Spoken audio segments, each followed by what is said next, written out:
Bismillahirrahmanirrahim. Innal hamdalillah nahmaduhu wa nasta'inuhu wa nastaghfiruh wa na'udzu billahi min shururi anfusina wa sayyiati a'malina. Man yahdihillahu fala mudilla lahu wa man yudlil fala hadiya lahu. Asyhadu an la ilaha illallah wahdahu la syarika lahu.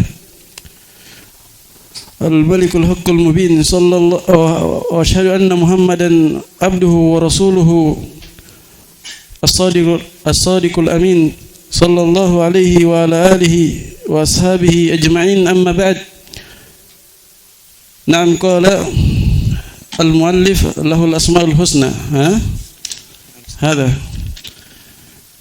طيب اقرأ.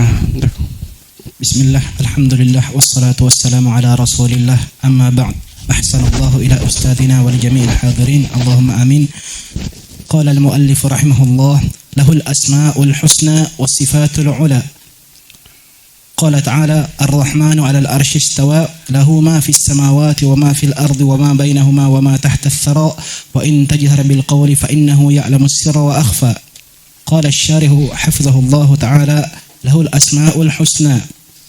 هذا فيه إثبات الأسماء لله عز وجل. المتن الدرس يكون في المتن. ثم قال المؤلف رحمه الله، أحاط بكل شيء علما وقهر كل مخلوق عزة وحكما، ووسع كل شيء كله الفاعل كله ضمير مستتر. ووسع كل شيء رحمة وعلما. قال تعالى، يعلم ما بين أيديهم وما خلفهم ولا يحيطون به علما. نعم. ثم قال المؤلف، وهو عبد الله بن أحمد ابن قدامة المقدسي الحنبلي رحمه الله تعالى، له الأسماء الحسنى. الأسماء عندك يا من فوزان؟ الأسماء معك كتاب؟ ما في. له الأسماء الحسنى. مؤخر، أين الخبر؟ نعم، الأسماء الحسنى له. طيب، له الأسماء الحسنى عندك يا أبو سيفان أنت؟ إحسان تفضل. الحسنى. Kalau al-asma'u tadi mubtada muakhir, lahu khabarnya al-husna.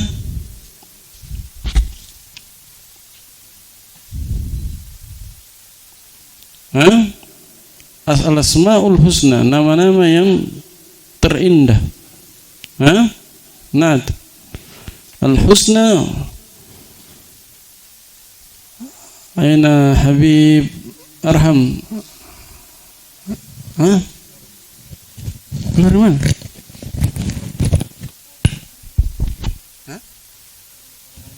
Kemana? Karena benda izin.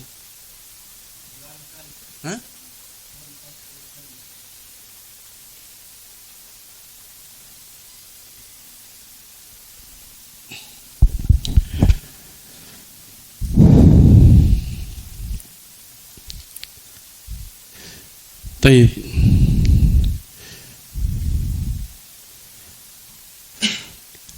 Al-husna andak akbar. Al-husna disaraf apa itu?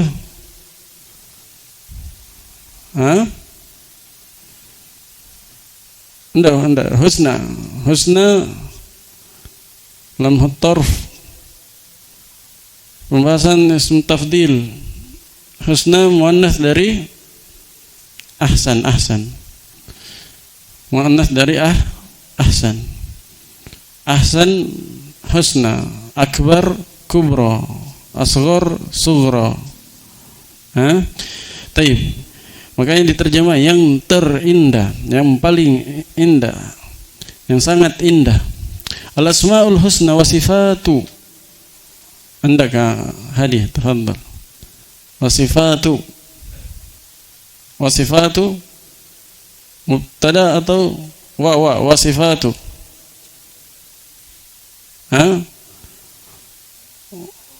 Kalau dia ataf jumlah nanti ada khabar khususnya. Tidak ada khabar khususnya. Berarti ataf, ya.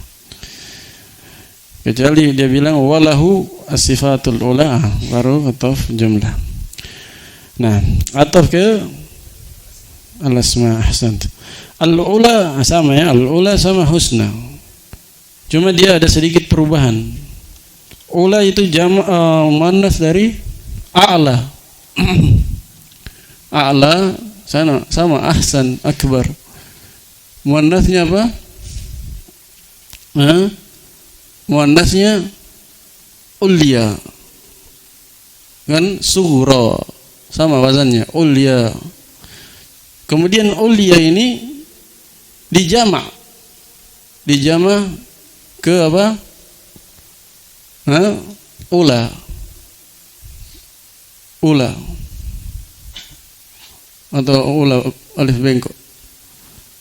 Sama kubro dijama ke kubar. Ula kubar sama wazannya. Kenapa dijama'? Karena melihat kepada sifat jama', maka dia pun dijama'. Jadi al-ula itu muannas dari al-a'la, cuma dia dijama'. Nah, kalau husna dijama' jadinya apa? Kalau husna husan, kubro kubar, sugro sugor, ukhro ukhor. Ya, paham? Nah, Ar-Rahmanu 'alal arsy istawa, lahu ma fis samawati wa ma fil ardi wa ma bainahuma wa ma tahta ath-thara. Wa in tajhar bil qawli fa innahu ya'lamu sirra wa akhfa. Allahu la ilaha illahu lahul asmaul husna. Semua cetakan tidak ada sambungannya. Tidak ada sambungan ayatnya. Allahu la ilaha illahu lahul asmaul husna. Ya, seharusnya ada ya, karena titik pendalilannya di situ.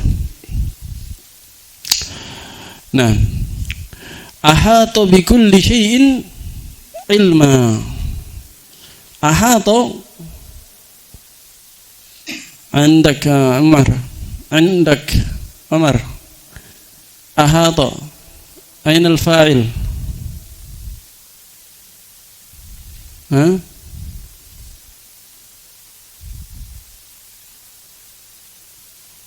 Ahata bikulli syai'in ilma. Ini berbicara tentang Allah semua ini. Mulai dari alhamdulillah.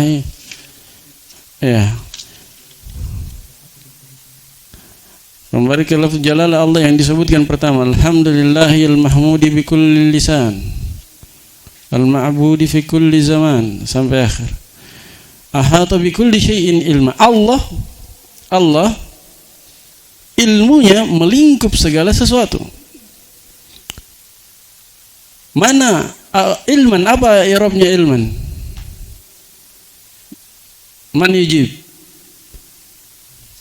Tamyiz muhawwal anil fa'il. Jadi dia tamyiz. Allah itu melingkup segala sesuatu. Apanya segala sesuatu? Ilmunya.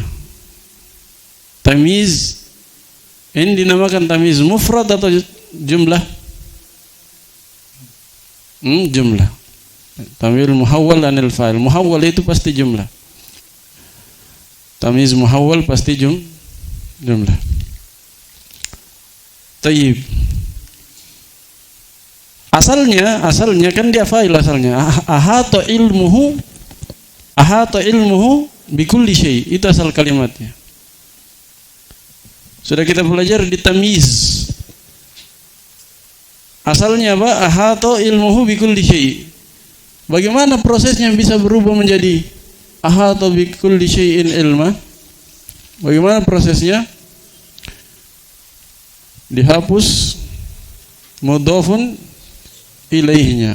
Ahata ilmullahi bi kulli syai'. Bi kulli syai'. Jadi ilmu itu fa'il dari ahata. Kemudian terjadilah penghapusan mudhaf ya, mudhaf bukan mudhafun ilaih. Dihapus mudhaf. Penghapusan mudhaf. Baik. Yang tadinya karena dihapus mudhaf berarti mudhafun ilaih menduduki kedudukan mudhaf, mundur dia kan? Kan dihapus ini. Berarti ini mundur ke belakang. Yang tadinya dia majrur sebagai mudhafun ilaih, kalau tidak ada mudhafnya berarti bukan lagi mudhafun ilaih. Ya. Terus apa dia? Dia ambil hukumnya ilm. Tadinya apa? Ilmu rafa, berarti diambil hukumnya. Karena dia mundur ke tempatnya ilmu. Paham? Ahatallahu bikulli syai'. Ilman yang dihapus, ilmu yang dihapus disebutkan di akhir. Tapi ketika disebutkan di akhir, dia tidak lagi rafa, melainkan apa? Nasab sebagai tamyiz. Ya. Jadi Allah melingkup segala sesuatu apanya? Ilmunya. Perhatikan, kalau tahu asal kalimatnya bahwa dia tamyiz muhawwalanil fa'il, lebih enak diterjemah. Antum bilang ilmu Allah melingkup segala sesuatu karena memang asalnya begitu. Ilmu Allah melingkup segala sesuatu. Kalau diterjemah terlalu terpaku dengan lafaz, antum bilang apa? Allah melingkup segala sesuatu ilmunya. Kan dalam bahasa Indonesia ini susunan tidak baku. Kalau mau pakai susunan bahasa Indonesia, harus mengetahui hakikat kalimat ini dulu. Oh, hakikatnya dia tamyiz muhawwalanil fa'il. Berarti saya terjemah ilman ini seakan-akan dia fa'il. Antum bilang ilmu Allah melingkup segala sesuatu. Baru enak di dalam bahasa Indonesia, susunan tatanannya sesuai dengan tatanan bahasa Indonesia. Ahata bi kulli syai'in ilman. Semuanya sebentar ini semuanya tamyiz. Wa qahara kullu makhluqin izzatan wa hukmah. Semuanya tamyiz. Qahara fa'ilnya mustatir, takdirnya huwa, jawazan kembali ke Allah juga. Iya. Asalnya apa? Asalnya, siapa yang bisa tebak asalnya? Asal kalimatnya. Qahara hukmullahi wa izzatullahi wa hukmuhu kullu syai', kullu makhluk. Qahara izzatullahi wa hukmuhu kullu makhluk. Itu asal kalimat. Jadi izzatan tamyiz, wa hukman ataf ke izzatan. Wa wasi'a kullu syai'in. Kalau kulla apa? Kulla tadi. Kulla makhluk. Maf'ul bihi. Iya. Maf'ul bihi. Wa wasi'a kulla syai' rahmatan wa ilma. Ini sama juga. Asalnya rahmatullahi wa ilmuhu wasi'a kulla syai'. Jelas ya? Naam.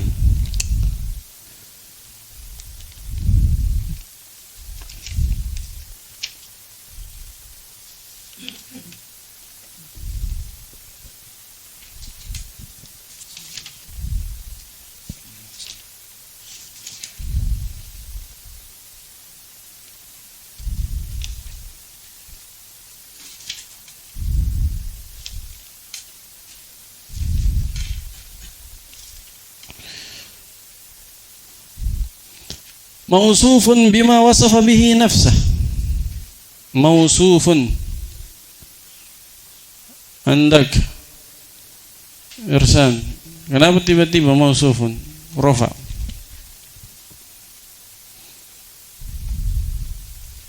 Siapa itu yang mausuf? Yang disifati siapa? Allah. Mana Terus apa dia i'rabnya di situ? Mausuf. Mausufun.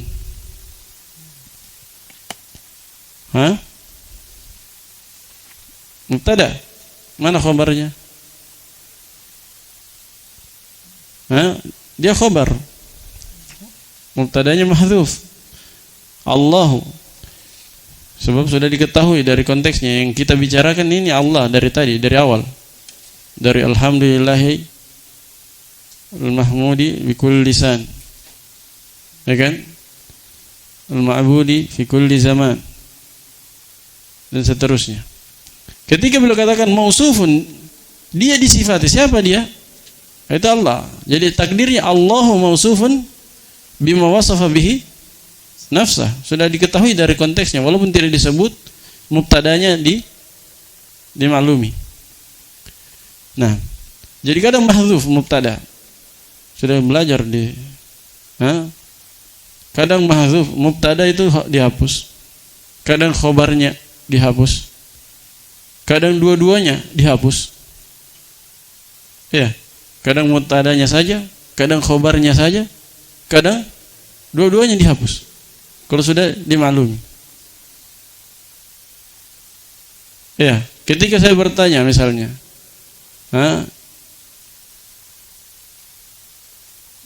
antum bilang, saya bilang man akhuk. Antum bilang apa? Zaid. Zaidun. Zaidun rafa sebagai apa? Khabar, mubtadanya akhi Zaid.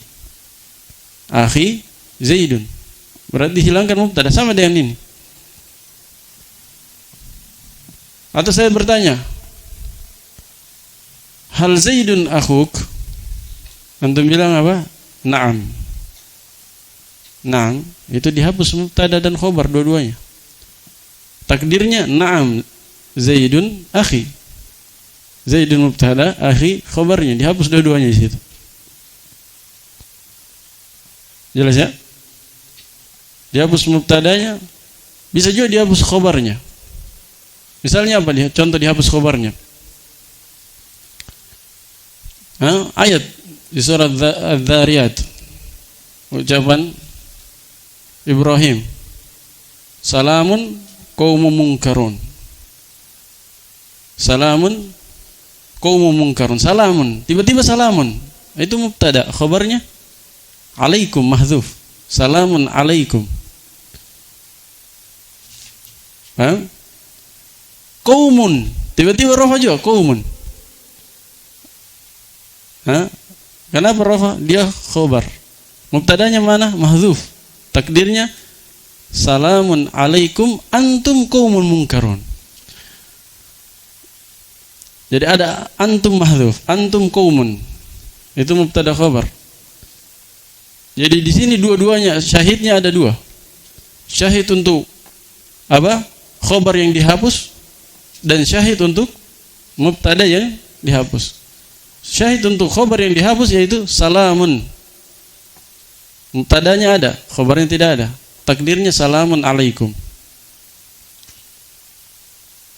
Qaumun munkarun, qaumun itu khabar. Munkarun naatnya. Tidak ada mubtadanya. Mana mubtadanya? Mahdzuf, takdirnya antum qaumun munkarun. Paham ya? Sama dengan ini mausufun. Maksudnya apa? Allahu mausufun. Allahu mausufun bima wasafa bihi nafsah. Allahu mausufun bima wasafa bihi nafsahu. Wasafa indak ya ada siapa lagi namanya? Nama tuh? Fikri ya. Fikri tafaddal. Wasafa fi'il madhi ainul fa'il. Takdir mustatir takdiruhu huwa jawazan ila yaudi ila Allah.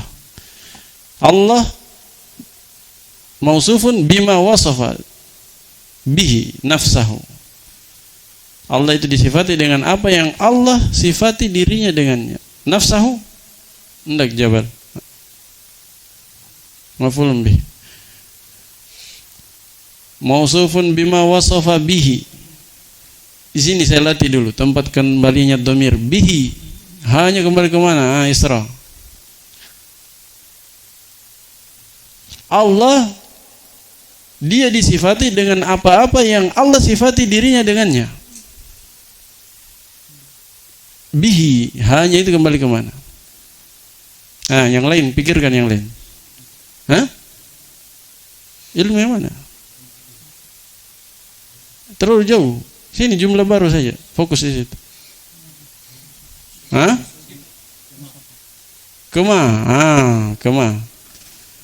Allah itu disifati dengan apa-apa. Maksudnya dengan sifat-sifat.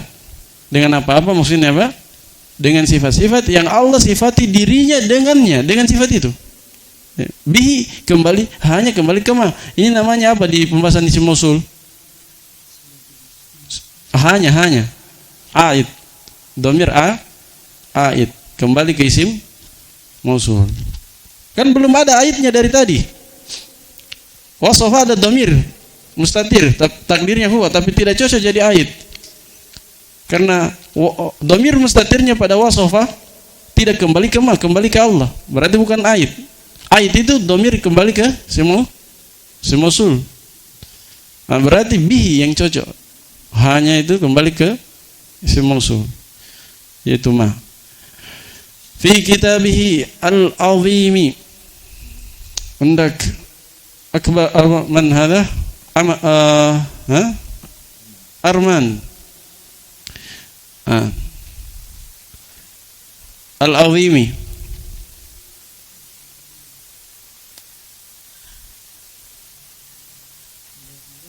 Al-azim fi kitabihi al-azimi.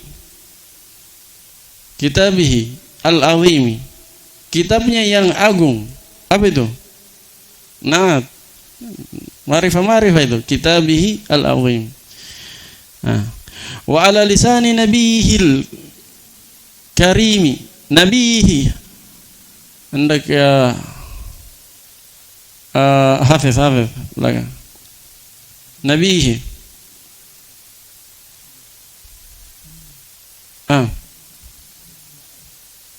Nabihi, lisani nabihi.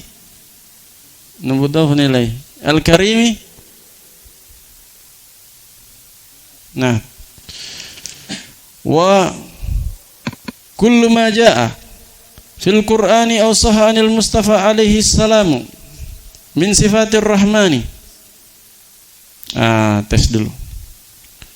Wa kullu, ini apa namanya? Hendak alif. Kullu, mubtada, mana khabar? Jumlah fi'liyah, agak jauh dia. Lihat, wa kullu ma jaa fil Qur'ani aw sahha 'anil Mustafa alaihi salamu min sifatir rahmani wajib al-imanu bih. Lihat mubtadanya di awal, khabarnya di baris berikutnya. Seluruh apa yang datang dalam Al-Quran atau sahih dari Nabi Al-Mustafa alaihissalam berupa sifat-sifat Ar-Rahman, maka wajib kita imani. Nah, di situ khabarnya jumlah fi'liyah. Wajibal imanu andaka Abdul Jabbar. Al-imanu, kenapa rafa'?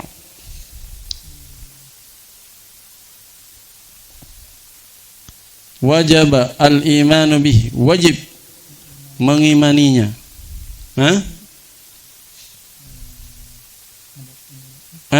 Wajib apa? Fi'il apa? Madhi, cari apa? Mana failnya?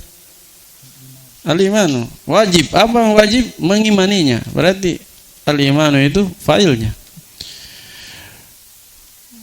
Wajib al-imanu bihi wa talaqqihi bit taslimi wal qabul. Baik. Kita masuk sedikit jelaskan. Qala rahimahullah, lahul asmaul husna wa sifatul ula. Allah itu memiliki nama-nama yang terindah sangat indah. Iya. Al-husna maknanya balagat ghayatahu fil husn. Mencapai puncak keindahan dalam mencapai apa? Puncak dalam keindahan. Kata Ibnu Utsaimin. Iya, kenapa nama-nama Allah dikatakan nama-nama yang sangat indah, terindah? Karena di dalam nama itu terkandung sifat yang sangat sempurna. Perhatikan, nama Allah semuanya itu pasti terkandung dalamnya sifat. Dan tidak sebaliknya, tidak semua sifat ada namanya. Allah punya nama sifat mutakallim, punya sifat kalam, tapi tidak punya nama al-mutakallim. Karena tidak ada dalilnya Allah punya nama al-mutakallim. Allah punya sifat apa? Kalam. Tapi apakah di antara namanya Asmaul Husna adalah Al-Mutakallim? Tidak. Hanya Allah boleh dikatakan Allah itu mutakallim, membabil khobar, mengabarkan. Tapi menetapkannya menjadi Asmaul Husna harus ada dalil. Paham ya? Jadi kaidahnya semua nama pasti terkandung di dalamnya sifat yang sempurna. Tapi tidak semua sifat Allah diambil darinya nama. Allah punya sifat membalas makar, ya kan? Makar orang-orang kafir, orang munafik. Tapi apakah Allah dinamai dengan Al-Makir? Maha pemberi makar, maha pembuat makar? Kan tidak. Tidak semua sifat ada diambil darinya nama. Tapi semua nama diambil darinya sifat. Paham ini ya? Ini kaidah. Lahul asmaul husna. Allah itu memiliki nama-nama yang terindah. Kenapa indah? Karena di balik namanya terdapat sifat yang sangat sempurna. Berbeda dengan nama makhluk. Kadang namanya hanya apa? Hanya nama yang kosong dari makna. Ya, namanya apa? Muhammad. Tapi kelakuannya tidak terpuji. Muhammad terpuji, orang yang dipuji. Tapi ya kan artinya Muhammad orang yang dipuji. Tapi dia yang punya nama Muhammad sifatnya apa? Tidak terpuji. Berarti di dalam namanya tidak terkandung sifatnya. Jelas ya? Ada nama orang Abdul Wahid. Abdul Wahid, tapi musyrik. Namanya Abdul Wahid lagi. Hamba Allah yang Maha Esa, tapi musyrik. Dia tidak esakan Allah. Paham ya? Itu nama makhluk. Kadang sekedar lafaz, tidak ada apa? Tidak ada makna di baliknya, tidak ada sifat di baliknya. Nah, kalau nama Allah sempurna, kalau apa sifat nama Allah sangat indah. Kenapa indah? Karena di baliknya terkandung nama, terkandung sifat yang sempurna dari segala sisi, tidak ada kekurangannya. Ya. Wasifatul ula, dan Allah memiliki sifat-sifat yang tinggi. Kenapa sifat-sifat Allah tinggi? Tinggi, luhur. Kenapa? Karena tadi sifatnya itu sempurna, tidak ada kekurangannya dari segala sisi. Sempurna, sifat ilmunya sempurna. Mengilmui yang jauh sama apa? Mengilmui yang gaib sama dengan mengilmui yang nyata. Melihat yang jauh sama dengan melihat yang dekat. Tidak ada bedanya bagi Allah. Mendengar yang jauh sama dengan mendengar yang dekat, tidak ada bedanya. Ilmunya sempurna, pendengarannya sempurna, penglihatannya sempurna, sifat-sifatnya yang lain juga sempurna. Ya. Semakin kita dalami nama-nama dan sifat Allah, itu seharusnya semakin memberikan apa? Rasa takut, memunculkan khasyah yang mendalam. pada diri seorang hamba. Kenapa? Bayangkan, dia cermati saja, dia hayati saja, dia renungi saja 3 nama ini. Sempurna ilmunya, sempurna penglihatannya, sempurna pendengarannya. Kalau betul-betul masuk ilmu tentang nama-nama dan sifat ini ke dalam relung hatinya, dia tidak akan berani bermaksiat. Kenapa? Allah melihatnya dimanapun dia berada. Mau sembunyi di kamar kecil, mau disembunyi di mana, mau bermaksiat di mana, semua apa? Allah lihat, Allah dengar, Allah ilmui. Maka akan mewariskan kepada dirinya khasyah, rasa takut kepada Allah Subhanahu wa taala yang menghalanginya dari maksiat. Itu kalau betul-betul merasuk. Tapi kan kebanyakannya tidak sampai di kerongkongan. Bagaimana mau sampai di hati? Sini langsung tertolak. Dia ilmui tapi tidak sampai ke dalam hatinya. Kalau betul-betul sampai menghujam sampai ke dalam relung hatinya itu ilmu itu, pasti akan menghalangi dari dosa dan maksiat.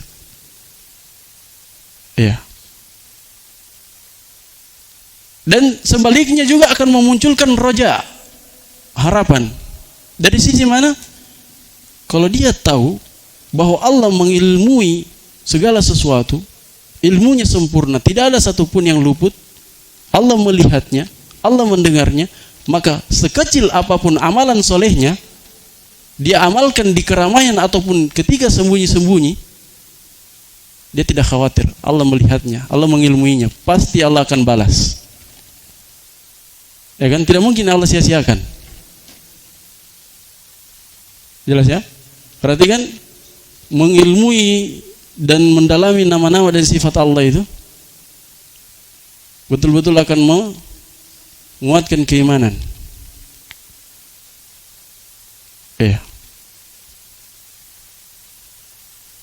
Apalagi kalau kita bahas tentang fikhu al-asma'ul husna, betul-betul mau mendalami makna-makna di balik nama dan sifat Allah Subhanahu wa taala.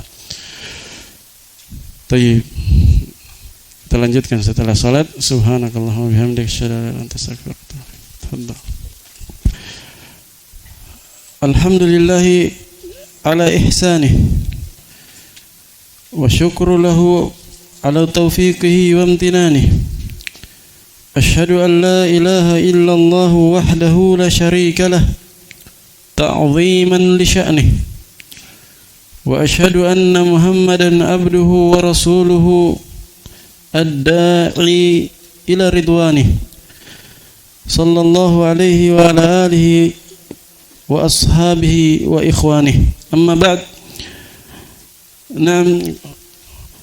Qala rahimahullah lahul asma'ul husna wa sifatul ula.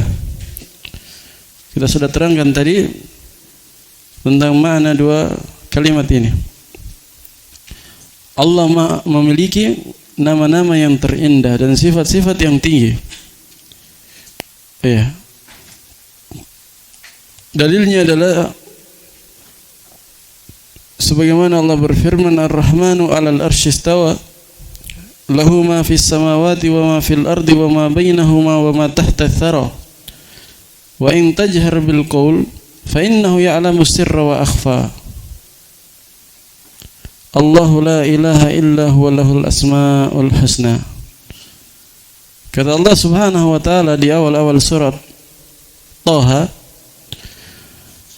Ar-Rahman 'alal arsy istawa.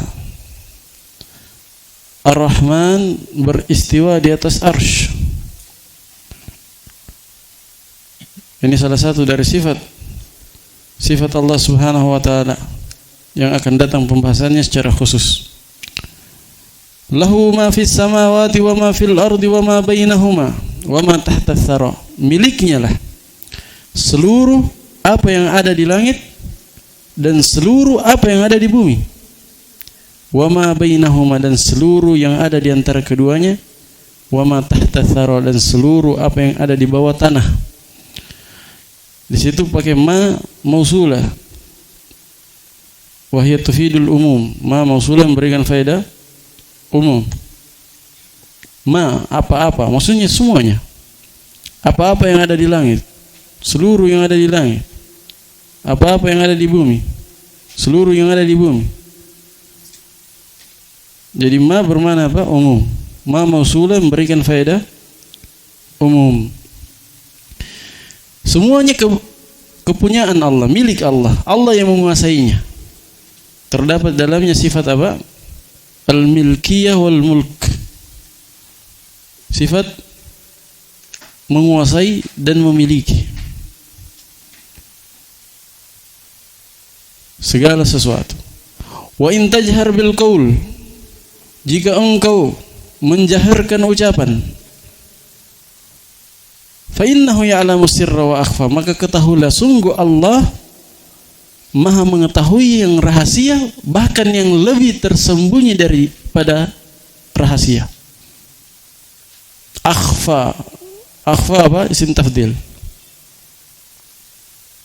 Allah mengetahui yang rahasia, bahkan yang lebih tersembunyi dari yang rahasia. Seandainya ada yang lebih tersembunyi dari yang rahasia, maka Allah mengetahuinya. Ini menunjukkan luasnya ilmu Allah Subhanahu wa taala, bahwa ilmu Allah meliputi segala sesuatu. Allahu la ilaha illahu, Allah tidak ada sembahan yang berhak diibadahi kecuali Dia.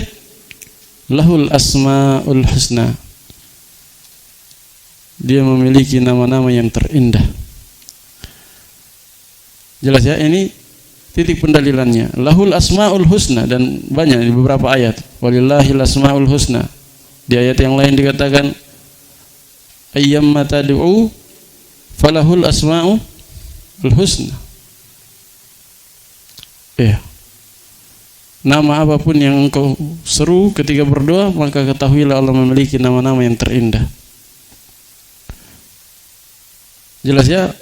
Adapun dalil bahwa Allah memiliki sifat al-ula, sifat yang tertinggi, sifat yang sangat luhur, sangat tinggi. Allah berfirman, walillahil mathalul a'la. Dan Allah memiliki al-mathal, ay al-wasfu. Kalau kata ahli tafsir, al-mathal ay al-wasfu, al-a'la. Allah memiliki sifat yang tertinggi. Jelas ya? Wa sifatul ula, dalilnya walillahil mathalul a'la. Nah, ahata bikulli syai'in ilma. Ilmu Allah melingkup segala sesuatu. Sebagaimana Allah berfirman, innallaha bikulli syai'in alim. Sesungguhnya Allah mengilmui segala sesuatu. Jadi ilmunya melingkup segala sesuatu. Ahata bikulli syai'in ilma. Bahkan ada ayat dalam Al-Quran yang hampir sama dengan ucapan beliau di sini. Allah berfirman, Allahul ladzi khalaqa sab'a samawati wa minal ardi mithlahun yatanazzalul amru bainahun lita'lamu anna Allaha ala kulli syai'in qadir wa anna Allaha qad ahata bi kulli syai'in ilma. Ilmu Allah melingkup segala sesuatu. Nah, jelas ya? Begitu pula ayat yang akan disebutkan oleh penulis setelahnya. Ya'lamu ma baina aydihim wa ma khalfahum wa la yuhituna bihi ilma. Allah mengetahui apa yang ada di hadapan mereka dan apa yang ada di belakang mereka. Jadi ilmu Allah melingkupi mereka dari segala arah. Wala yuhituna bihi ilma, sementara makhluk ilmu mereka tidak bisa melingkupi Allah. Jadi ilmu Allah melingkupi makhluk, tapi tidak sebaliknya.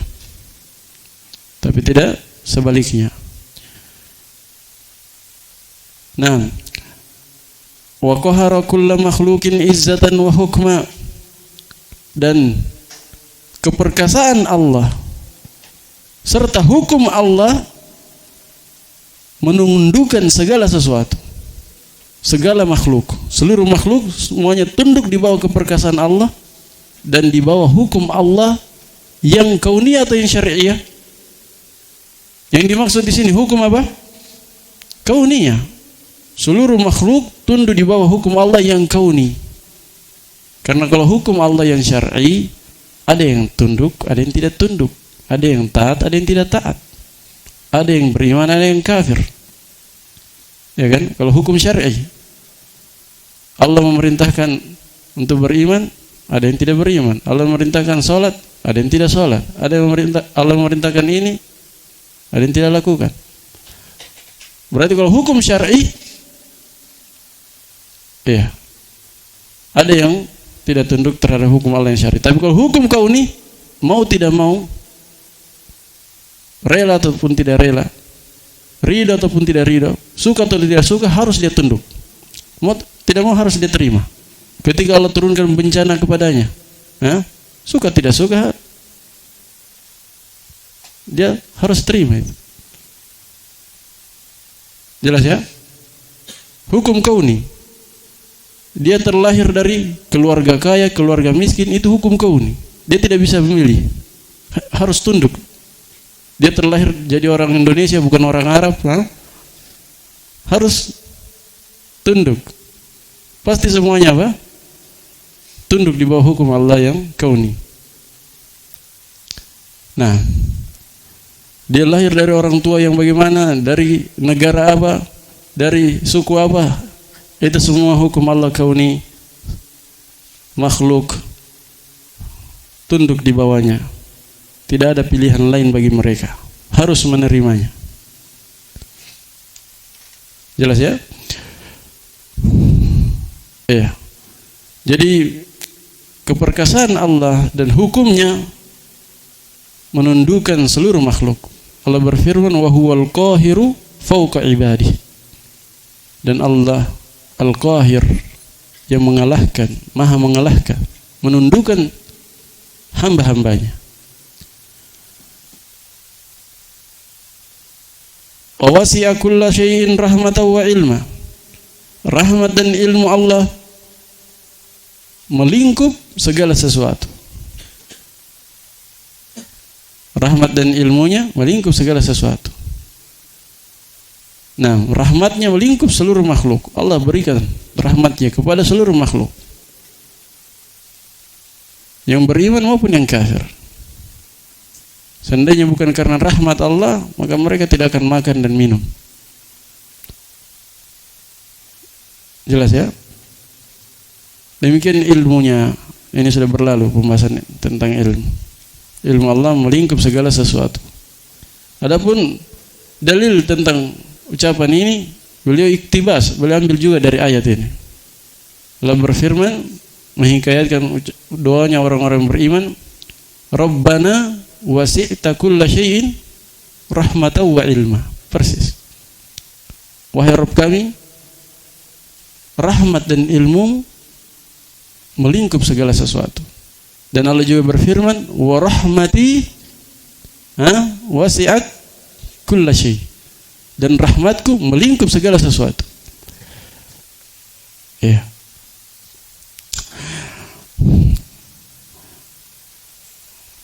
Ya'lam ma baina aydihim wa ma khalfahum wa la yuhituna bihi ilma. Ini sudah tadi. Ini dalil untuk mana? Bahwa ilmu Allah melingkup segala sesuatu. Mausufun bima wasafa bihi nafsah. Beliau sudah muqaddimah, sudah beliau mulai masuk ke pembahasan asma wa sifat. Mausufun bima wasafa bihi nafsah fi kitabihil azim wa ala lisani nabiyil karim. Allah itu disifati dengan apa yang Allah sifati dirinya dengannya dalam Al-Quran, dalam Al-Kitab Al-Azim, yaitu Al-Quran Al-Azim. Jadi semua sifat yang disebutkan dalam Al-Quran Al-Azim kita tetapkan untuk Allah Subhanahu wa taala, karena Allah mensifati dirinya dengannya. Termasuk dari kelancangan kalau Allah mensifati dirinya dengannya, kemudian kita tolak. Kita katakan Allah tidak punya sifat ini, tidak punya sifat tangan, tidak punya sifat wajah, tidak punya sifat mata, dan seterusnya. Padahal Allah tetapkan dalam Al-Quran. Ya. Adakah yang lebih lancang dari itu?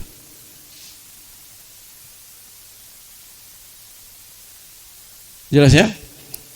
Wa ala lisani nabiyil karim. Dan Allah itu disifati dengan apa yang disebutkan dalam hadis sesuai yang datang dari lisan nabinya yang mulia, yaitu Nabi Muhammad alaihi salatu wassalam. Ya. Jadi sifat yang ada dalam Al-Quran dan Sunnah, selama hadisnya sahih, maka kita tetapkan untuk Allah Subhanahu wa ta'ala. Adapun yang disifati oleh orang-orang tanpa dalil, maka wajib kita tolak kalau bertentangan dengan kesempurnaan Allah Subhanahu wa ta'ala. Ya, karena itu Allah dalam Al-Quran mensucikan dirinya dari pensifatan-pensifatan yang diberikan oleh orang-orang musyrik, orang-orang kafir, dan memuji para rasul karena mereka mensifati Allah dengan sifat yang benar, sesuai dengan apa yang Allah inginkan, sesuai dengan sifat Allah yang sebenarnya. Allah berfirman dalam Al-Quran, Subhana rabbika rabbil izzati amma yasifun wa salamun alal mursalin walhamdulillahi rabbil alamin. Perhatikan, Subhana rabbik, maha suci Rabbmu. Allah sucikan dirinya dari apa? Subhana rabbika rabbil izzah, maha suci Rabbmu, sang pemilik izzah, kemuliaan dan keperkasaan. Dari apa-apa yang mereka amma yasifun, dari apa-apa yang mereka sifati Allah dengannya, yaitu berupa sifat kekurangan, seperti pensifatan orang Yahudi mensifati Allah dengan sifat-sifat kekurangan, bahwa Allah capek ketika menciptakan langit dan bumi selama 6 hari. Allah beristirahat di hari Sabtu. Bahwa tangan Allah terbelenggu, bahwa Allah punya anak.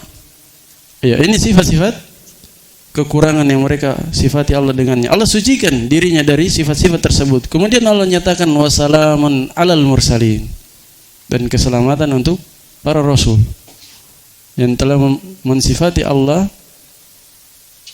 sesuai dengan hakikat yang sebenarnya. Nah, wa kullu ma jaa fil Qur'ani aw sahha 'anil Mustafa alaihi salamu min sifatir rahmani wajib al-imanu bihi wa talaqqihi bit taslimi wal qabul wa tarku ta'arrudi lahu bir raddi wat ta'wili wat tashbihi wat tamthil.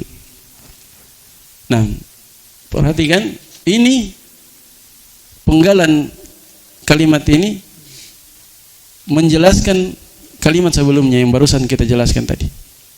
Ini tafsir untuk yang sebelumnya. Apa kata penulis tadi? Allah itu disifati dengan apa? Dengan apa yang Allah sifati dirinya dengannya sesuai dalam Al-Quran, dan disifati oleh nabinya yang mulia. Kemudian beliau menyatakan lagi, beliau tegaskan kembali, seluruh apa yang datang dalam Al-Quran atau sahih dari Al-Mustafa alaihi salam berupa sifat-sifat Ar-Rahman, maka wajib untuk kita imani. Itu satu. Wa talaqqihi bitaslimi wal qabul, dan wajib kita menghadapinya penuh dengan ketundukan dan penerimaan.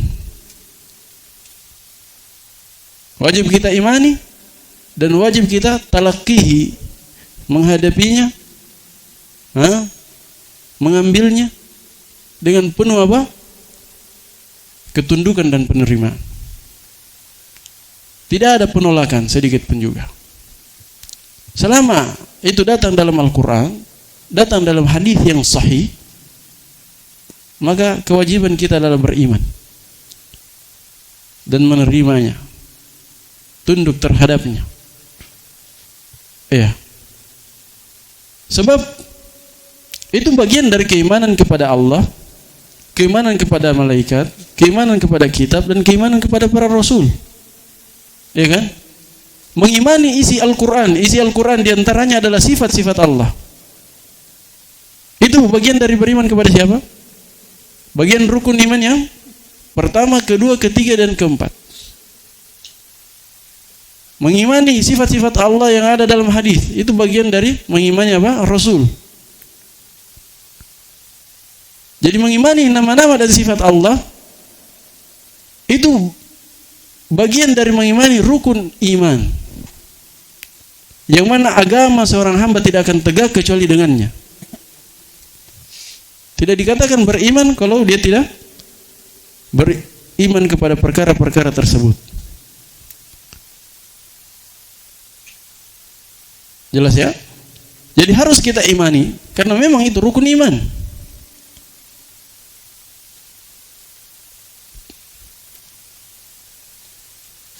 Wa talaqi bi taslim wal qabul wa tarku ta'arrudi lahu birradd, dan meninggalkan menyinggung-nyinggungnya dengan penolakan. Tidak boleh kita tolak nama-nama dan sifat Allah yang ada dalam Al-Quran maupun dalam sunnah yang sahihah. Tidak boleh kita tolak. Apakah itu penolakannya? Penolakan secara umum, lafaz dan maknanya dia tolak? Ini tentunya parah. Atau penolakannya yang mengelabui orang awam. Bagaimana caranya dia kelabui orang awam? Dia terima lafaznya, dia tolak maknanya.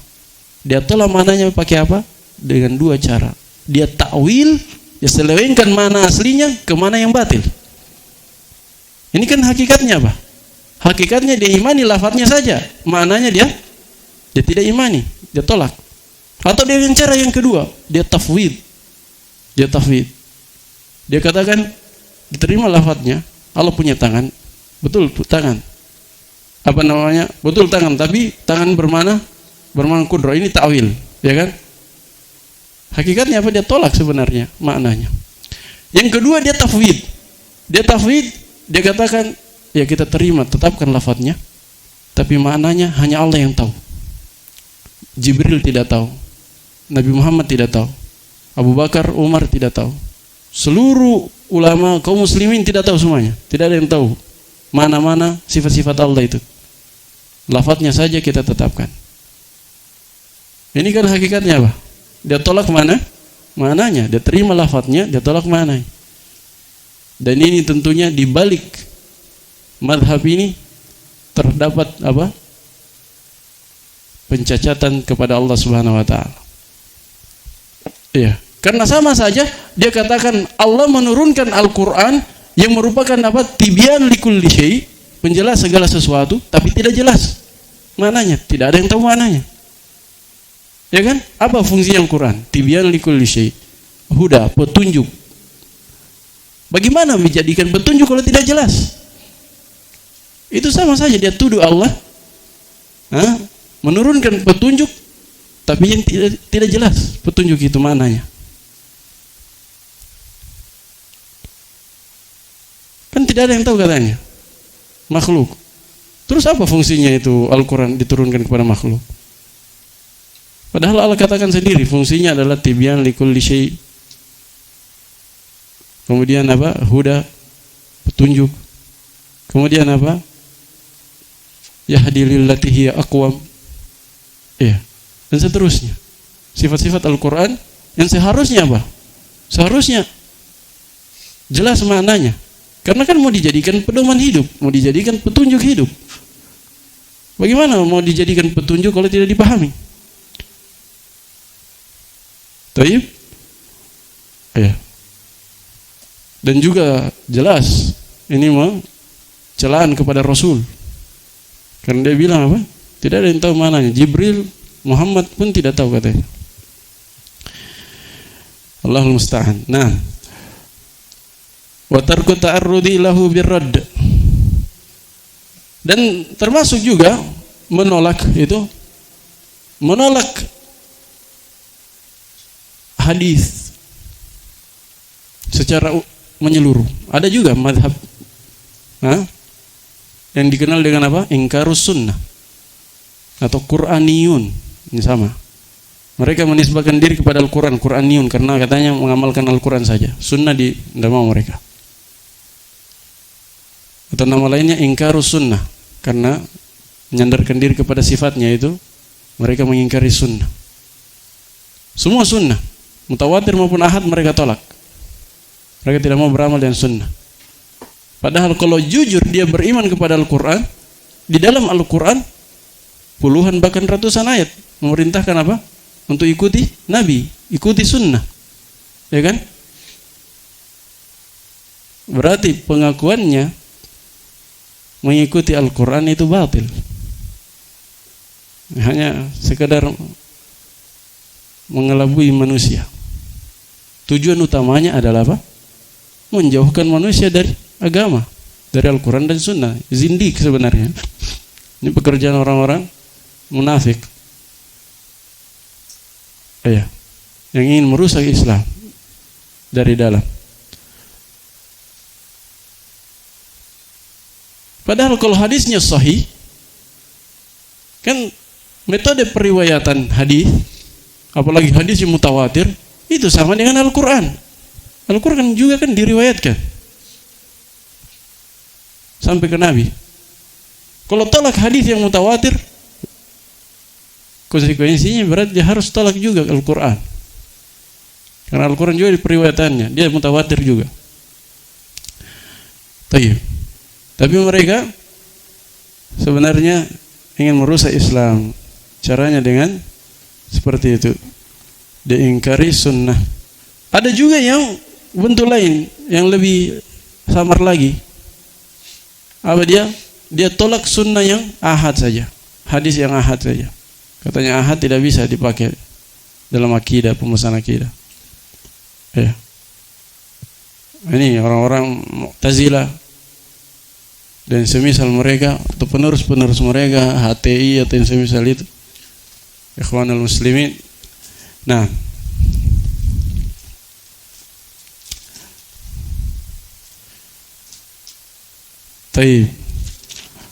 wa ta'wil wa tarku ta'arrudi lahu bi ar-raddi wa ta'wili wa tashbih wa tamthil.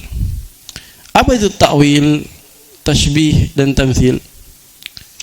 Nah, kata beliau ditinggalkan, harus meninggalkan menyinggung-nyinggungnya dengan apa? Penolakan. Menyinggung-nyinggungnya dengan penyelewengan, yaitu menyelewengkan makna atau menyelewengkan lafadznya dan maknanya. Karena ta'wil itu ada kadang ta'wil makna saja, ada ta'wil tahrif lafadz sehingga berubah juga maknanya. Kalau al-yad menjadi kudrah, itu ta'wil makna saja. Tapi kalau istiwa menjadi istila, istawa menjadi istaula, ini ta'wil lafadz, ya kan? Ta'wil lafadznya ditambah satu huruf lam, sehingga berubah juga maknanya. Dia ta'wil lafadz sekaligus maknanya, selewengkan lafadz dan maknanya. Taib. Dan meninggalkan menyinggung-nyinggungnya dengan penyerupaan, menyerupakan sifat Allah dengan sifat makhluk, serta meninggalkan menyinggung-nyinggungnya dengan menyamakan Allah dan makhluk, menyamakan sifat Allah dengan sifat makhluk.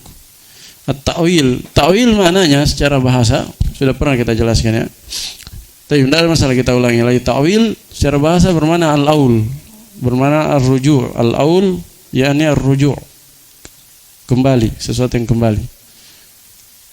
Sementara secara istilah ta'wil itu penggunaan ulama salaf dua maknanya. Ta'wil bermakna tafsir, dan ta'wil bermakna hakikatu syai', al-hakikatul lati ya'ulu ilaiha syai'. Al-hakikatul lati ya'ulu ilaiha syai'. Jadi pertama, ta'wil bermakna tafsir. Seperti misalnya ucapan Imam At-Tabari dalam tafsirnya, sering beliau katakan ta'wilu hadhil ayah, ta'wilnya ayat ini, maksudnya tafsirnya, tafsir ayat ini, penjelasan tentang makna ayat, itu tafsir. Dan di antara makna tafsir adalah memalingkan lafaz dari zahirnya, dari makna zahirnya dengan dalil yang sahih dari Al-Quran atau Sunnah. Misalnya di ayat ini tidak jelas maknanya, dijelaskan di ayat yang lain. Nah, itu namanya menawil ayat dengan ayat, mentafsirkan ayat dengan ayat. Atau tidak jelas di ayat tapi dijelaskan di hadis, berarti mentafsirkan apa? Ayat dengan hadis. Itu mana-mana ta'wil. Yang pertama itu tafsir. Kemudian yang kedua apa? Al-haqiqatul lati ya'ulu ilaiha asy-syai'. Hakikat yang sesuatu itu kembali padanya. Dan ini ada dua macam. Kalau dia kalimatnya dalam bentuk khobar pengabaran, maka maknanya adalah haqiqatus syai', hakikat sesuatu. Tapi kalau jumlahnya kalamnya, kalimatnya dalam bentuk tolab atau tolab, nah, bentuk amr, perintah, larangan, itu tolab, istifham, tamanni, ya, itu bentuk-bentuk tolab. Jadi kalau dia bentuknya tolab, maka maknanya adalah tahqiqus syai', mewujudkan sesuatu. Itu ta'wil, bermakna mewujudkan sesuatu. Kalau bentuknya apa? Bentuknya tolab, perintah misalnya. Contoh yang pertama, contoh dia bentuknya khobar, ucapan Yusuf. Apa kata Yusuf? Hada ta'wilu ru'yaya min qabl. Ini adalah ta'wil mimpiku yang dulu waktu kecil. Apa mimpinya? Bahwa matahari, bulan, dan 11 bintang sujud kepadanya. Beberapa tahun kemudian, ketika dia dewasa, apa yang terjadi? 11 saudaranya dan 2 orang tuanya sujud kepadanya. Ketika dia sudah jadi pembesar Mesir. Iya. Ketika itu terjadi, 11 saudaranya dan 2 orang tuanya sujud menghormatinya. Tentunya bukan sujud penghambaan, sujud bentuknya penghormatan, sama sujudnya malaikat kepada Adam. Dan ini dibolehkan di syariat sebelum kita. Oleh syariat kita tidak dibolehkan, sudah dihapus hukumnya. Baik. Apa kata Yusuf ketika itu terjadi? Ketika 11 saudaranya sujud dan 2 orang tuanya sujud kepadanya, beliau katakan, hadza ta'wilu ru'yaya min qabl. Ini adalah ta'wil mimpiku yang dulu waktu saya lihat 11 bintang dan matahari, bulan sujud kepadanya. Oh, ternyata 11 bintang itu maknanya adalah 11 saudaranya. Matahari dan bulan adalah ayah dan ibunya. Berarti apa? Haqiqatus syai', hakikat sesuatu. Hakikatnya yang 11 bintang dan matahari, bulan itu adalah hakikatnya apa? 11 saudaranya, ayah dan ibunya, itu hakikat.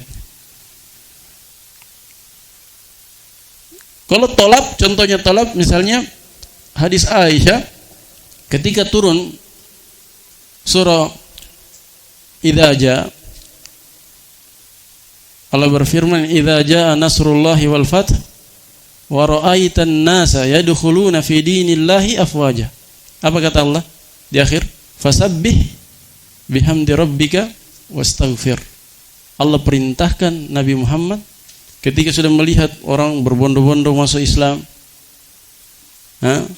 Allah perintahkan Nabi Muhammad untuk memperbanyak tasbih dan memperbanyak istighfar. Fasabbih bihamdi rabbika wastaghfir. Karena itu kata Aisyah, wa kana fi akhir hayatihi yukthiru min qawli subhanakallahumma wa bihamdik Allahumma ighfirli. Ya ta'awwalul Quran, kata Aisyah. Nabi ta'wil Al-Quran. Apa maknanya di situ? Ta'wil Al-Quran. Nabi ketika turun ayat itu langsung beliau amalkan. Kata Aisyah, Nabi menta'wil Al-Quran. Artinya merealisasikan, tahqiq, merealisasikan perintah Al-Quran. Jadi kalau maknanya kalau jumlahnya tolabiyah, kalimatnya tolab, seperti fasabbih bihamdi rabbika wastaghfir, itu kan tolab fil amr kan, fasabbih bihamdi rabbika wastaghfir, jumlah fil amr, tolab dia, maka maknanya tahqiq syai. Kalau khobar jumlahnya khobariyah, maka apa? Nah, dia bermakna hakikatus syai. Itu makna ta'wil. Kemudian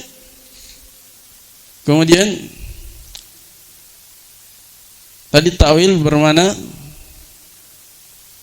tafsir dan bermakna apa? Hakikatus syai, hakikatul lati ya'ulu ilaihi syai. Dan ini dibagi dua tergantung bentuk jumlahnya, jumlah khabariyah atau talabiyah. Sementara yang kedua, atau sementara sudah dua tadi ya? Hah?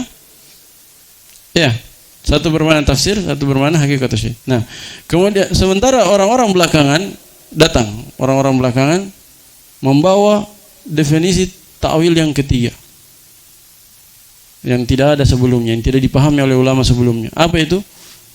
Ta'wil kata mereka sarful lafzi an zahirihi. Sarful lafz an zahirihi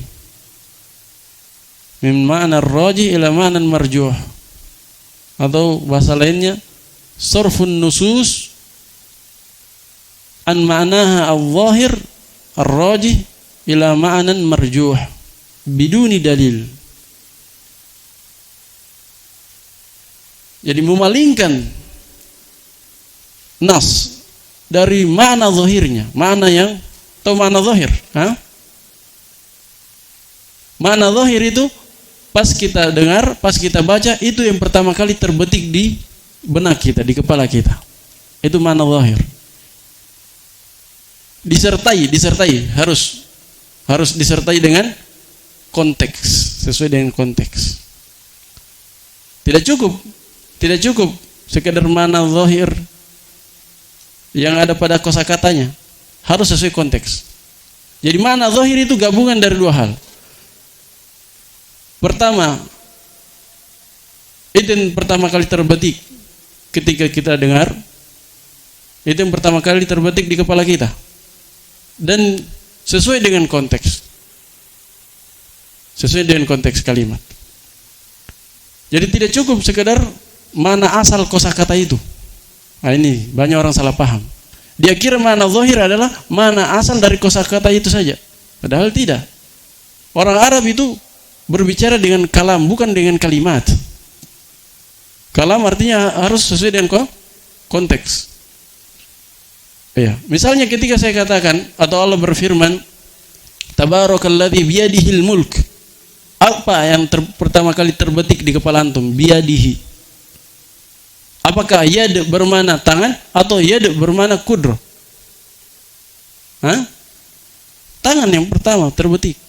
Pasti. Itulah zahirnya dan sesuai dengan konteksnya. Tidak bertentangan dengan konteks. Lain halnya kalau apa? Makna kosakatanya asalnya ini, tapi konteksnya apa? Konteksnya merubah maknanya. Mana yang dipegang? Konteks yang dipegang. Konteks yang dipegang. Tidak boleh terpaku pada makna asal. Misalnya dalam hadis qudsi Allah berfirman apa? Maridtu walam ta'udni. Maridtu walam ta'udni. Wahai hambaku, saya sakit tapi engkau tidak menjengukku, membesukku. Berarti Allah punya sifat sakit. Kalau antum pahami dari kosakata marido saja, maridtu, tanpa melihat konteks selanjutannya, bisa sesat. Makanya makna zahir itu tidak cukup apa? Melihat kemana asal kosakata itu. Kosakata marido apa makna asalnya? Sakit. Tapi cukup di situ tidak. Lihat konteksnya. Allah menafsirkan sendiri ucapannya bahwa yang diinginkan maritu, saya sakit, sebenarnya bukan Allah yang sakit. Makanya si hamba ini yang Allah berbicara kepadanya, apa kata hamba ini? Kaifa, bagaimana mungkin engkau sakit? Kaifa maritu wa anta rabbul alamin. Bagaimana bisa engkau sakit sementara engkau ada Rabbul Alamin? Maka Allah mulai jelaskan, inna abdi fulan maridha wa lam ta'udhu. Sesungguhnya hambaku fulan yang sakit, tapi engkau tidak membesukku. Seandainya engkau tapi engkau tidak membesuknya. Seandainya engkau membesuknya, kata Allah, maka wajadtani indah. Engkau akan menemukan aku di sisinya. Maksudnya apa? Menemukan Allah di sisi orang yang sakit itu, yaitu dengan pahalanya, rahmatnya. Jelas ya? Jadi di situ tidak cukup kita pahami marid itu sesuai dengan mana kosakata saja, harus dilihat konteksnya. Nah, inilah banyak salah paham orang-orang ahlul bidah. Ketika ahli sunnah mengkritik mereka, wah ahlul bidah jangan kalian takwil. Apa balasan mereka? Oh, ahlu sunnah juga mentakwil.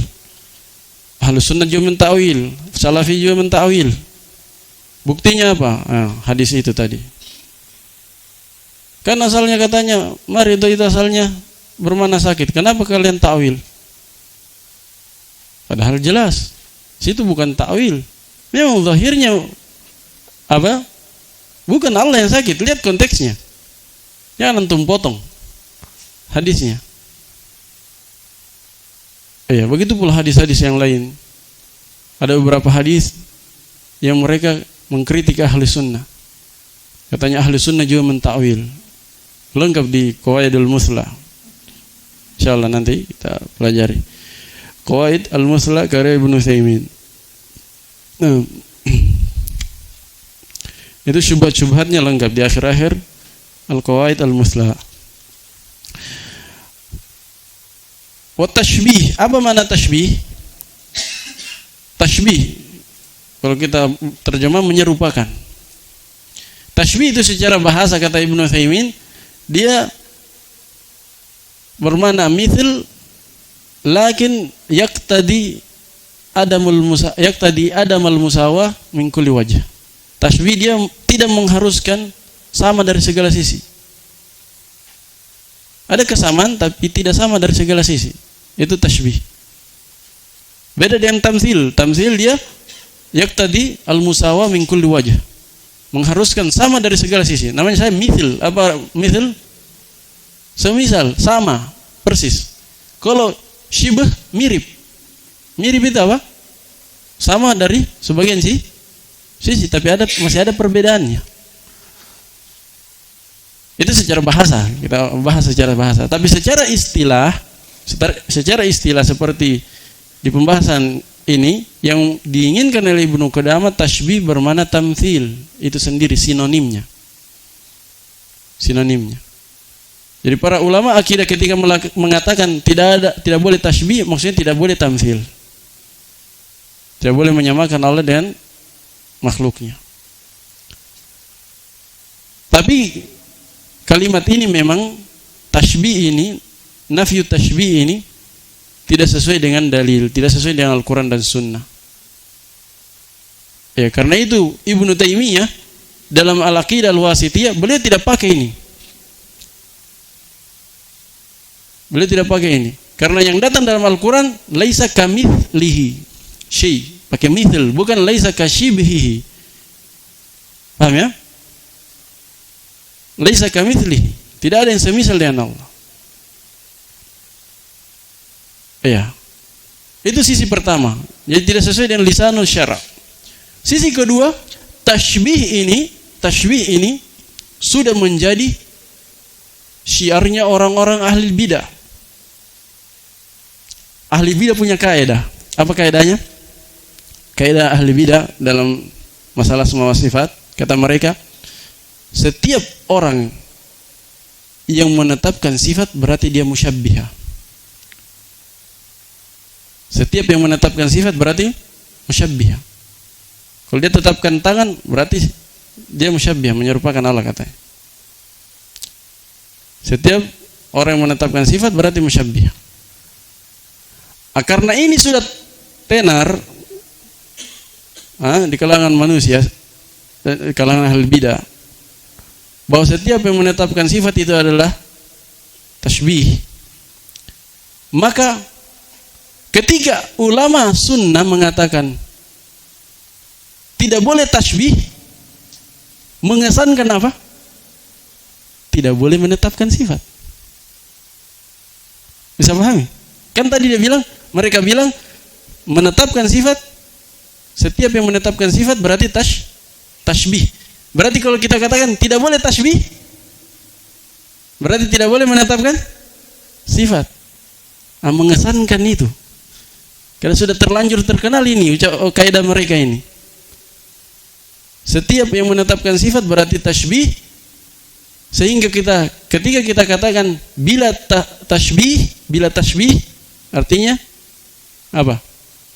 Bila itsbatis lis sifat, tidak boleh menetapkan sifat. Ketika mengesankan kebatilan, maka bagusnya tidak dipakai. Bagusnya tidak dipakai. Itu sisi kedua. Sisi pertama tidak sesuai lisan syar, sebab dalam Al-Quran dikatakan laisa kamitslihi syai', yang dinafikan al-mithil, bukan nasyibah.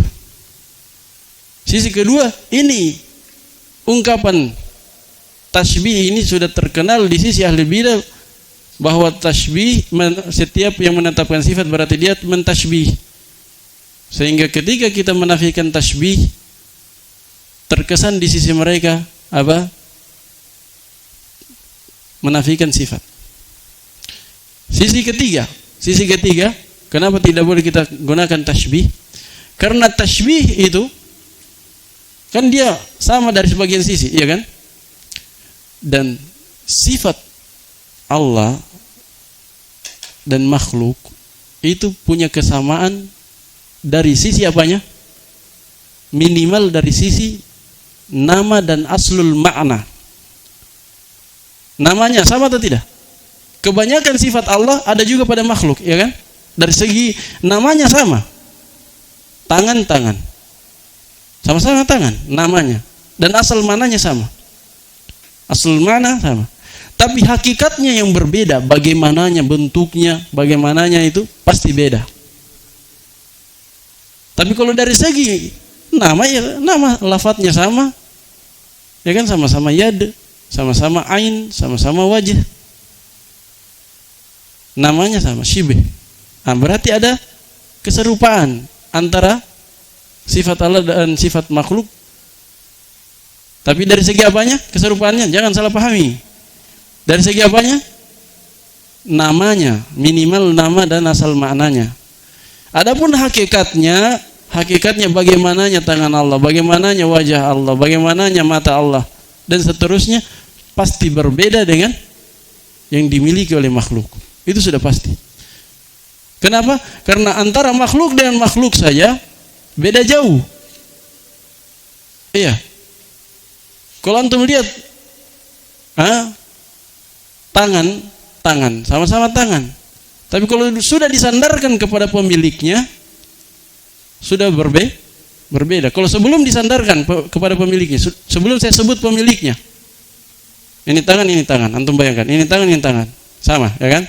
Tapi kalau saya sebut pemiliknya, di sebelah kanan saya, ini tangan gajah, ini tangan semut, langsung beda, ya kan? Hakikatnya langsung beda, tergambar bentuk, beda bentuknya. Padahal namanya sama-sama tangan. Kaki juga begitu. Wajah juga begitu. Iya. Ini wajah. Satunya wajah antum, satunya wajah monyet. Langsung beda. Kalau antum mau disamakan, antum saya tidak mau disamakan dengan monyet. Apalagi Allah mau disamakan sama makhluk. Iya. Mata, sama-sama mata. Ini mata. Kalau belum disebut pemiliknya, sama namanya. Tapi kalau sudah disebut pemiliknya, langsung beda hakikatnya. Oh, ini mata apa? Misalnya mata manusia. Oh, ini mata kepiting. Langsung beda itu. Mata kepiting, mata udang. Terbayang mata kepiting, mata udang, atau mata belalang? Langsung beda hakikatnya, beda jauh. Ya kan? Beda jauh. Iya. Mobil, sama-sama mobil. Mobil presiden, mobil tukang sampah. Langsung beda. Yang terbaik, mobil presiden ini yang mewah sekali. Tukang sampah begini. Jelas ya? Ini jas general bintang 5. Ini jas tukang sapu. Pernah lihat jasnya tukang sapu? Langsung beda kan? Sebelum saya sebut pemiliknya sama. Setelah saya sebut pemiliknya beda sekali. Ini antara makhluk dan makhluk. Bagaimana antara makhluk dan al-khaliq? Pasti jauh berbeda. Paham ya? Jangan terlalu bayangkan Allah lah. Taruhlah yang dekat-dekat dulu. Yang lebih dekat daripada itu. Apa-apa yang ada di surga, itu tidak sama dengan apa yang di dunia, walaupun sama namanya. Anehnya, orang-orang Asy'ariyah, orang-orang ahli ta'wil yang lain, itu mereka terima ini. Katanya, yang ada di surga beda dengan yang ada di dunia, walaupun sama namanya. Giliran sifat Allah dengan sifat makhluk sama namanya, mereka tidak mau terima. Katanya, kalau sama namanya berarti mengharuskan sama hakikatnya. Ini dongonya. Padahal mereka imani ketika disebutkan misalnya apa? Khomer lah. Khomer di dunia dan di surga beda kan? Orang Asy'ariyah kalau antum tanya mereka aku itu. Beda. Kalau khomer di surga apa? Tidak memabukkan. Enak rasanya. Tidak membuat pening. Kalau di dunia tidak enak rasanya pasti. Kemudian apa? Memabukkan, membuat pening. Ini sudah beda jauh. Sama, padahal sama namanya, sama-sama khomer. Hakikatnya berbeda. Beda, bahkan hakikatnya berbeda berapa derajat? Bukan lagi 180 derajat, 360 derajat, 2 kali bolak-balik. Bertolak belakang. Satunya memabukkan, satunya enak, lezat. Di hadis Isra Mi'raj, Nabi sampai kepada Sidratul Muntaha, ya kan? Apa kata Nabi Sidratul Muntaha ketika beliau sifati? Sidra, tahu sidr? Sidr, bidara. Sidratul Muntaha. Jadi bidara yang di samping surga, di langit ke-7, di atas langit ke-7. Ini makhluk yang terakhir ini. Tidak bisa lagi makhluk melewatinya. Makanya namanya Sidratul Muntaha, terakhir dia.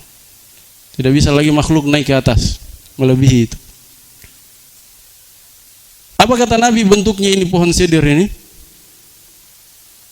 Kata Nabi, itu daunnya kayak kuping gajah, besar-besar daunnya.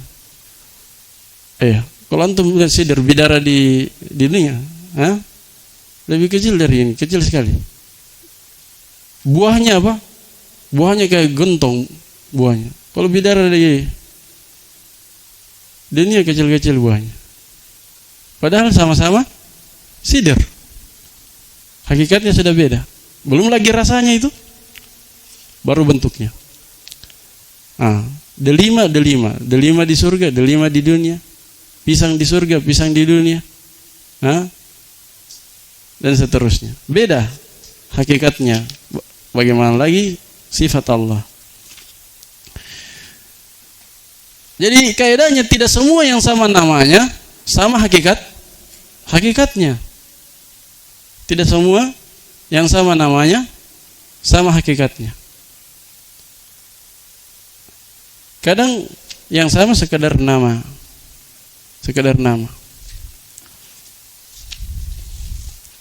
Dan ini logis ya, banyak. Kadang sebuah daerah nama buah tertentu dia ini bentuknya. Tapi kalau di daerah lain ternyata lain yang dimaksud. Lain, ada hal-hal seperti itu. Ya. Kalau di suatu daerah nama ini untuk ini. Tapi daerah lain nama ini kadang digunakan untuk nama ucapan-ucapan kotor, kelamin atau semisal itu. Paham? Kayak butuh itu di Indonesia. Di Indonesia apa? Perlu. Tapi kalau di Malaysia lain maknanya. Itu kosakata yang tabu menurut mereka. Jadi padahal namanya sama. Itu hal-hal terjadi. Jadi kesamaan nama tidak mengharuskan kesamaan apa? Kaifiyah. Hakikat dan kaifiyahnya. Tayyib. Tamthil, tasbih bermana tamthil. Kalau tamthil itu kata Ibnu Utsaimin dia itsbatu mumathilin lillahi fima yakhtassu bihi minas sifat muqayyada bi mumathilin fil kharij. Jadi dia tamthil itsbatu mumathil.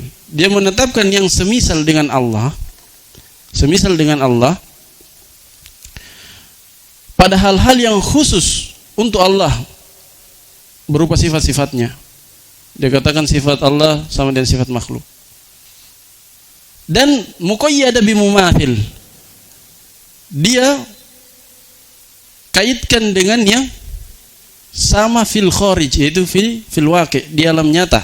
Ada yang samanya di alam nyata. Itu namanya tamthil. Jadi misalnya kalau ada seseorang dia bayangkan tangan Allah di kepalanya, di benaknya. Dia bayangkan tangan Allah besarnya begini di kepalanya, dia gambarkan. Kemudian sampai pada satu kesimpulan. Oh, sama dengan ini di alam nyata. Itu namanya tamthil. Tapi kalau dia bayangkan di kepalanya wajah Allah begini, ada orang-orang jahil dia bayangkan wajah Allah. Ketika sholat dia bayangkan wajah Allah katanya supaya khusyuk. Dia bayangkan wajah Allah begini bentuknya dalam kepalanya.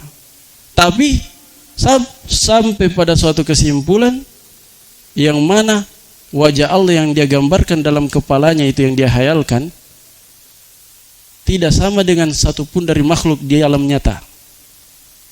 Ini namanya takyif. Takyif sekedar membayangkan saja, menghayalkan. Kalau kesimpulannya itu yang dia gambarkan di kepalanya kesimpulannya sama dengan sesuatu di alam nyata, itu namanya apa? Tamthil. Dia samakan Allah dengan sesuatu yang ada di alam nyata, yaitu makhluk. Tapi kalau tidak ada sama yang di alam nyata, itu namanya takyif. Dipahami ya? Kalau takyif kan secara bahasa kata Syekh Shalih Fauzan di Syarh Al-Wasithiyah beliau katakan takyif jalu syai'in ala kaifiyatin ma'lumah. Itu secara bahasa. Menjadikan sesuatu berada di atas bentuk tertentu. Kalau secara istilah takyif itu apa? Itu tadi, dia itsbatu mumathilillahi fima yakhtassu bihi fil asma'i was sifat ghairu muqayyada bimumathilin fil kharij. Tidak dikaitkan dengan yang sama di alam nyata. Kalau takyif au su'alu anil kaifiyah, atau takyif bertanya tentang bagaimananya sifat Allah. Jadi takyif itu ada dua dalam pembahasan nama-nama dan sifat. Menghayalkan, dia pakai hayalannya, hayalan tingkat tinggi. Hayalan tingkat tinggi. Dia hayalkan tangan Allah besar sekali di dalam kepalanya. Walaupun ini haram ya, ini kekafiran ini. Tapi seandainya ada orang ya menghayalkan bagaimananya sifat Allah, itu adalah apa? Kekafiran. Tapi kalau seandainya ada menghayalkan, dia bayangkan tangan Allah, wajah Allah begini-begini, tapi sampai pada kesimpulan yang tidak ada samanya di alam nyata. Ini takyif bentuk yang pertama. Ada takyif yang bentuk yang kedua, yaitu menanyakan bagaimananya sifat Allah. Dia katakan bagaimana Allah beristiwa, bagaimana tangan Allah, bagaimana bentuk wajah Allah. Dia tanyakan ke orang. Ini takyif juga namanya. Dan ini hukumnya apa? Kalau yang pertama tadi dia bayangkan di kepalanya, hukumnya kufur. Kalau yang kedua dia bertanya tentang kaifiyah, apa hukumnya? Bid'ah. Apa kata Imam Malik? Al-istiwa'u ma'lum wal kaifu majhul wal imanu bihi wajib wasu'alu anhu bid'ah. Menanyakannya itu bid'ah. Hukumnya berarti apa? Bid'ah. Karena tidak pernah ditanyakan oleh para sahabat tentang sifat-sifat Allah. Iya. Kenapa para sahabat tidak bertanya kira-kira? Karena mereka ini orang-orang cerdas. Sudah tahu pasti makhluk beda apa? Kaifiyah. Sifat makhluk beda dengan kaifiyah sifat Allah. Itu satu sisi. Sisi yang lain, mengetahui kaifiyat sesuatu, hakikat sesuatu itu dengan 3 cara. 1, melihat langsung. 2, melihat yang semisalnya. 3, ada berita dari orang yang terpercaya bahwa sifatnya begini-begini penggambarannya. Pertanyaannya, apa ketiga ini terjadi pada Allah? Ada yang pernah melihat langsung? Tidak pernah. Ada yang melihat semisalnya? Tidak pernah. Yang semisalnya saja tidak ada. Bagaimana melihat yang semisalnya? Ketiga, apakah ada yang memberitakan orang terpercaya, misalnya para nabi dan rasul, orang terpercaya, apakah pernah mereka memberitakan bentuknya tangan Allah, wajah Allah? Tidak pernah. Yang mereka beritakan kepada kita apa? Bahwa Allah punya tangan, sekedar itu saja. Mereka tidak pernah memberitakan kepada kita bahwa tangannya bentuknya begini. Besarnya begini, atau bentuknya sama dengan tangan manusia. Tidak pernah. Berarti 3 jalan untuk mengetahui hakikat itu tidak ada. Sehingga apa? Menanyakannya itu kebodohan. Ya kan? Para sahabat tahu tidak pernah melihat Allah. Tidak ada yang pernah melihat Allah. Tidak ada yang pernah melihat yang semisal dengan Allah. Bahkan tidak ada yang semisalnya. Dan tidak ada berita dari Nabi yang memberitakan tentang gambaran sifat Allah. Sehingga mereka tidak tanyakan, karena mereka orang yang mengerti. Kalau 3 ini tidak ada, maka menanyakannya apa? Kebodohan. Bagaimana menanyakan sesuatu yang Nabi sendiri tidak pernah melihat Allah Subhanahu wa taala? Tidak ada yang pernah melihat Allah dalam apa? Di dunia ini tidak pernah ada yang melihatnya. Nabi bersabda, "Innakum lan taru rabbakum hatta tamutu." Kalian tidak pernah melihat Rabb kalian sampai kalian meninggal. Jadi tidak akan pernah melihat Allah di dunia ini. Tidak ada. Selama masih di dunia tidak ada yang melihat Allah. Dan nanti di akhirat baru lihat bagaimana hakikat wajah Allah yang sebenarnya. Kalau di dunia kita hanya diberi berita bahwa Allah punya wajah. Itu takyif. Saya sudah lengkap ya, takyif yang tidak disebutkan penulis di sini. Ada juga ta'til yang tidak disebutkan penulis. Tidak boleh ditaktil juga. Wajib kita imani nama-nama dan sifat Allah itu. Tidak boleh kita tolak, tidak boleh kita apa? Ta'wil, tidak boleh kita tashbih, tidak boleh kita tamthil, tidak boleh kita takyif, dan tidak boleh kita ta'til juga. Apa itu ta'til? Ta'til itu secara bahasa adalah al-ikhla wa tark, melepaskan dan meninggalkan. Ini secara bahasa. Makanya dalam Al-Quran Allah berfirman wa bi'rum mu'attalah, dan bi'r, sumur yang mu'attalah, dari kata attala yu'attilu, ta'til, si maf'ulnya mu'attalah, wa bi'rum mu'attalah, dan sumur yang ditinggalkan, maksudnya ditinggalkan oleh penduduknya, tidak dipakai lagi untuk ambil air. Sumur tua yang tidak dipakai lagi oleh penduduknya, bi'rum mu'attalah. Jadi at-ta'til bermakna apa? Al-ikhla wa tark, meninggalkan. Itu secara bahasa. Secara istilah, ta'til adalah nafyu wa juhudu sifatillah, menafikan dan mengingkari sifat Allah Subhanahu wa taala. Kullihi au ba'dihi, seluruhnya atau sebagiannya. Ada yang ta'til kulliyan, seperti Jahmiyah dan Mu'tazilah. Jahmiyah seluruhnya sifat Allah mereka tolak. Begitu pula Mu'tazilah semua sifat Allah mereka tolak. Bedanya kalau Jahmiyah tolak sifat juga, nama juga. Kalau Mu'tazilah dia apa? Dia terima nama. Dia terima nama tapi mereka tolak semua sifat. Jahmiyah dia tolak nama dan sifat semuanya. Kalau Mu'tazilah sifat saja yang dia tolak, nama dia tetapkan. Intinya mereka ini Jahmiyah dan Mu'tazilah sama-sama menolak sifat Allah secara menyeluruh. Perbedaan mereka di nama.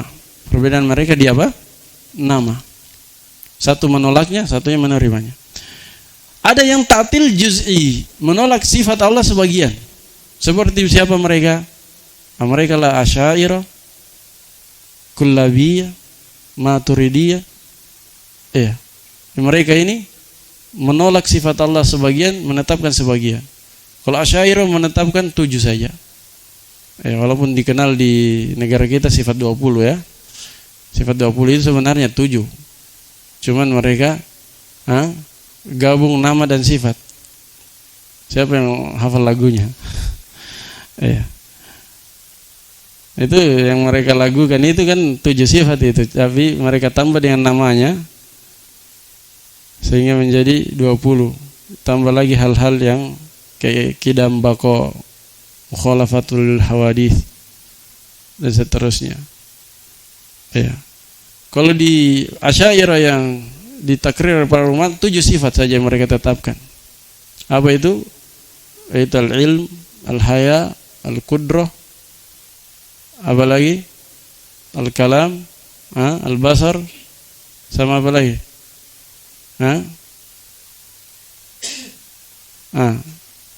Sami, as-sama, sama 1.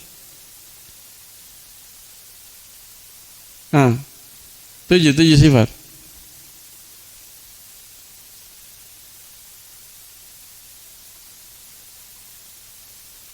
Ya. Apa? Al-irada. 7 dengan irada. Iya, itu yang mereka tetapkan. Selebihnya mereka tolak. Kalau Maturidiyah lebih bagus lagi. Mereka tambah satu lagi, takwin, penciptaan. Iya. Kullabiyah lebih bagus lagi. Mereka tetapkan belasan sifat. Iya. Walaupun mereka ini Asy'ariyah itu apa? Kontradiksi mereka. Kontradiksi. Makanya orang yang paling hebat membantah ahli bidah yang paling hebat membantah Asy'ariyah adalah Jahmiyah. Kenapa? Dia katakan Asy'ariyah itu kontradiksi. Sebagian sifat dia tetapkan, sebagian yang lain dia tolak. Kenapa dia tolak sebagiannya? Dia katakan mengharuskan keserupaan dengan makhluk. Tidak mau dia tetapkan tangan, mata, wajah. Kenapa? Akan mengantarkan kepada penyerupaan terhadap makhluk. Oh, baik. Kalau begitu, kudroh tidak ada pada makhluk. Tidak ada. Iroda tidak ada. Berarti bertentangan. Seharusnya apa? Tolak semua. Kayak kami katanya. Jahmiyah tolak semua. Seharusnya kalian wahai Asy'ariyah tolak semua seperti kami. Kalau tolak satu, mengharuskan tolak semua. Kalau tidak bertentangan. Atau tempuh jalannya Ahlus Sunnah, tetapkan semua. Tinggal pilih. Pasti jalannya Ahlus Sunnah yang benar, menetapkan apa yang dalam Al-Quran dan Sunnah. Jelas ya? Kontradiksi. Walaupun mereka orang Asy'ariyah itu mengaku orang paling berakal sehat katanya dia. Iya. Dan paling wasatiyah katanya, pertengahan mereka. Iya, kalau dari satu sisi benar juga pertengahan. Pertengahan dalam artian apa artinya pertengahannya Asy'ariyah? Tidak di jalan benar, tidak di jalan yang pertengahan antara kebenaran dan kebatilan dia. Iya. Pertengahan antara ahli sunnah dan Jahmiyah. Tidak batil-batil amat. Hah? Ya. Nah, itu mana pertengahannya mereka? Kalau pertengahannya ahli sunnah apa? Pertengahannya ahli sunnah maknanya berada di antara kutub ekstrim dan menyepelekan. Antara dua kelompok sesat, yang ekstrim dan menyepelekan. Kalau pertengahannya mereka, kan dia tetapkan sebagian, dia tolak sebagian. Berarti sebagiannya condong ke ahli sunnah, sebagiannya condong ke Jahmiyah. Pertengahan. Iya. Atau lebih pasnya setengah-setengah. Baik, sudah dulu. Subhanakallahumma bihamdika asyhadu an la ilaha illa anta astaghfiruka wa atubu ilaik.